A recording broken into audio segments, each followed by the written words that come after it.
আচ্ছা মা, আজকে আমি তোমার ইংরেজি বইয়ের ইউনিট 5-এর 3.2 এটা তোমার থেকে জিজ্ঞেস করবো। দেখি বলো তো, fill in the blanks with appropriate articles. এখানে সঠিক আর্টিকেলগুলো বসাও।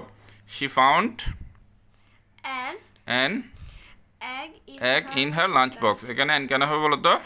এই যে এটা ভাওয়াল দেখে বাবল দেখে এখানে অ্যান বসাবো। ওকে, এবার এটা বলো, we go to the the playground. তাহলে বলো তো এখানে দা কেন হবে? এই যে প্লেগ্রাউন্ডটা নির্দিষ্ট। Okay, there is dash elephant at the zoo. এলিফ্যান্টের আগে কি দিব? An an. অ্যান কেন দিছি?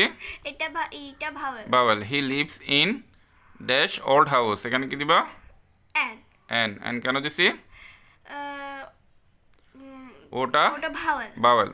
এবার বলো, I saw a cat in dash garden. The in the garden. The কেন হবে? এটা অনির্দিষ্ট এটা নির্দিষ্ট, গার্ডেনটা নির্দিষ্ট। নির্দিষ্ট বাগান। তাহলে নির্দিষ্ট বাগান বলে আমরা জানি যে নির্দিষ্টর আগে কি হয়? দা দা হয়। এবার আসো, ড্যাশ খ্যাট ওয়াজ স্লিপিং। এখানে কি হবে? দা দা। তাহলে এখানে দা কেন দিছি? এটা নির্দিষ্ট এখন এই ক্যাটটা নির্দিষ্ট হয়ে গেছে, তাহলে এখানে দা ক্যাটের বাংলা কি? এই বিড়ালটি বিড়ালটি। এখানে হলো একটি বিড়াল আর এখানে হলো বিড়ালটি। তাহলে বিড়ালটি মানে নির্দিষ্ট, এর জন্য দা হবে। ওকে, থ্যাংক ইউ। ওয়েলকাম